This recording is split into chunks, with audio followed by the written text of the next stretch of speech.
나라가 망했다라고 생각했어요. 더 비참했던 것은 내가 컸을 때도 중학교 1학년 이제 갓 12살이 된 한 여학생이 10년도 훨씬 전에 저는 저의 성공과 행복을 위해 영어를 선택하여 지구 반대쪽 이곳 캐나다에 와 그리도 꿈꿔왔던 꿈을 이루며 경제적 자유에 이를 수 있었습니다. 그때 당시 저의 선택을 강요하도록 만들었던 것은 다름 아닌 기울어진 운동장들이었습니다. 제 아무리 달려 올라가려 해도 제 아무리 노력하여 넘어서려 해도 그 기울어진 운동장의 벽은 절대 저에게 자리를 내어주지 않았을 뿐만 아니라 심지어 그 어떤 희망도 품지 못하도록 하여 더욱이는 노력 자체가 무의미하도록 만들었습니다. 정상적인 방법으로는 절대 성공할 수 없는 그곳, 삶의 무대를 선택할 기회.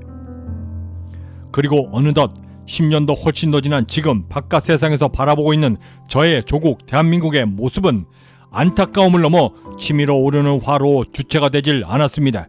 바로 저의 어려웠던 20대, 30대가 생각났기 때문이었습니다.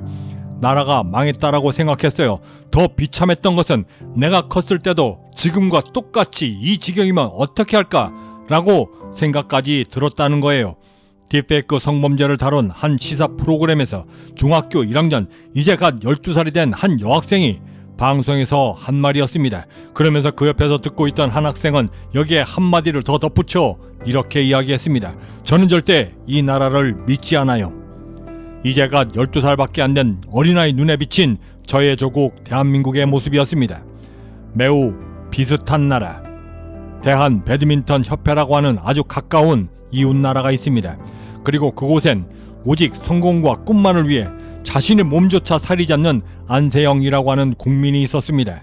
그곳의 대통령격인 협회장이라고 하는 사람은 아주 유명한 영화의 그 대사처럼 족보는커녕 근본조차 찾아볼 수 없는 사람이었고, 전 세계 1등 국민이 자신의 국민이었음에도 불구하고 신경을 쓰기는커녕 오히려 자신만의 사리사욕과 협회라고 하는 나라를 자신의 것으로 사유하기 위해 안간힘을 쓰는 저질 중에 저질 인간이었습니다. 더욱더 악질인 것은 전 세계 랭킹 1위 자리에 있는 잠재력이 매우 뛰어난 자신의 그 국민 안세영이라고 하는 국민의 앞길을 스스로 막아서며 오히려 그 국민을 이용해 자신의 안위만을 채우고 있었다는 것입니다. 이웃나라 그 저질 인간 글을 보며 저는 흡사 저의 조국 지금의 대통령을 떠올리지 않을 수가 없었습니다. 불과 10년 전만 해도 꿈조차 꿀 수 없었던 별세상의 그곳, 노벨 문학상을 받고 빌보드 차트를 휩쓸며 이젠 프리미어 리거가 아닌 선수들을 찾는 게 더 이상할 만큼 높은 기량을 가진 선수들이 전 세계를 누비고 있고, 더욱이는 꿈의 무대 별들만이 빛난다라고 하는 그 아카데미 시상식에서도 당당히 한국말로 이야기하며 수상 소감을 이야기하는 이웃나라 안세영 국민만큼이나 전 세계 1위인 국민을 갖고 있는 이 나라의 대통령이라는 사람 역시도 솔선수범하여 국민들의 앞길을 막아서고 있다는 것이었습니다. 더욱이는 심지어 국민이 잘 되기를 바라기는커녕 그 국민들이 노력을 기울이고 있는 운동장을 아예 더욱더 기울이고 있었다는 것이었습니다. 젤렌스키가 국민들이 직접 선출한 우크라이나 대통령이 되었을 때 세계가 놀라며 그리고 그를 선출했던 우크라이나를 당시엔 모두가 비웃었습니다.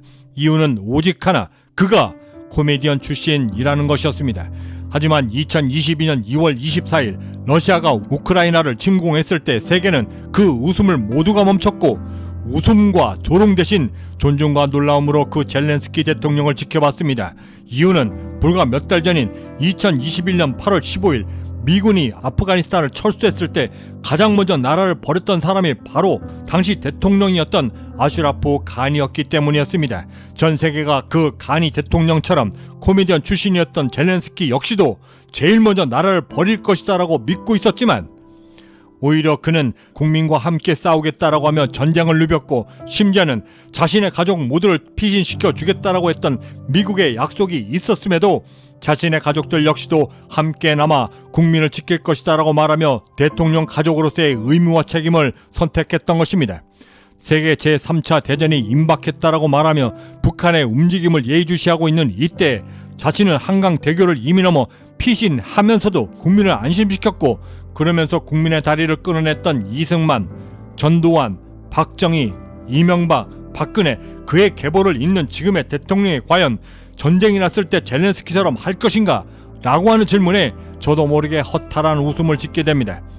우리가 꿈꾸는 성공은 우리가 펼칠 노력의 무대와 매우 밀접하게 관계되어져 있습니다. 전 세계 제1의 부자 빌 게이츠조차도 이 세상은 불공평하다 말했습니다. 한국이 아닌 캐나다라고 해서 미국이라고 해서 차별이 없고 불공평이 없는 것은 절대 아닙니다. 하지만 저는 불공평과 불공정은 매우 다르다라고 믿고 있습니다. 최소한 성공을 꿈꾸는 우리들에게는 분명 다른 것입니다. 성공하기 위해 투잡 쓰리잡을 뛰러 노력하는 청년이 건설 현장과 지하철 승강장에서 죽음으로 돌아오지 말아야만 하고, 정직하게 노력한 청년의 대가가 임금 체벌로 꺾이지 말아야 하며, 그 피같은 수천억 원의 전세 자금을 횡령해도 무죄로 떵떵거리며 법원을 나서지 말아야 하며, 믿고 찾아간 은행이 내가 평생 모은 은퇴 자금을 사기치지 말아야 하는 것이 바로 상식이 되어야만 하는 세상인 것입니다.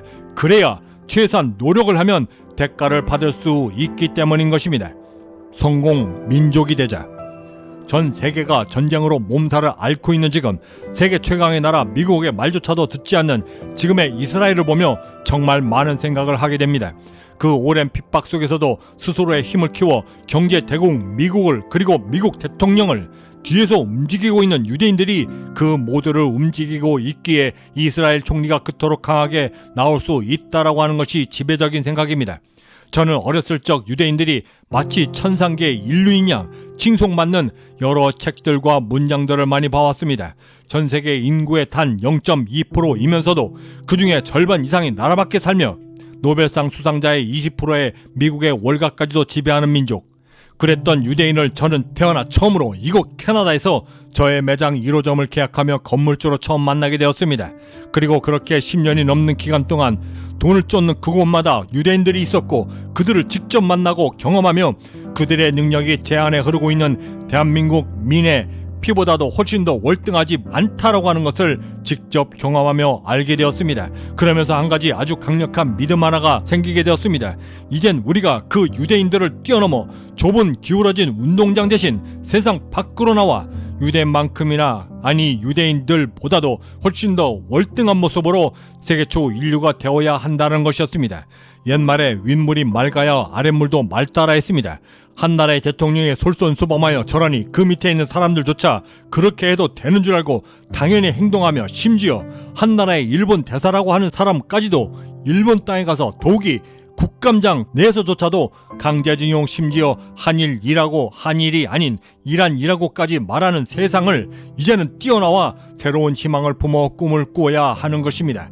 그래야만 어른인 우리들이 나라를 믿지 않는다라고 말했던 그 12살 소녀에게 당당하게 대답할 수 있는 세상과 꿈을 대답해 줄 수 있는 것입니다. 경제적 자유민은 행복한 부자를 꿈꿉니다. 보통 사람들의 평범한 꿈들이 모여 비범해질 수 있도록 함께 만들어 나가는 비전 공동체 채널이기도 합니다. 구독과 좋아요, 알림 설정은 그 거대한 꿈을 시작하실 수 있는 아주 작은 실천의 시작이 될 것입니다.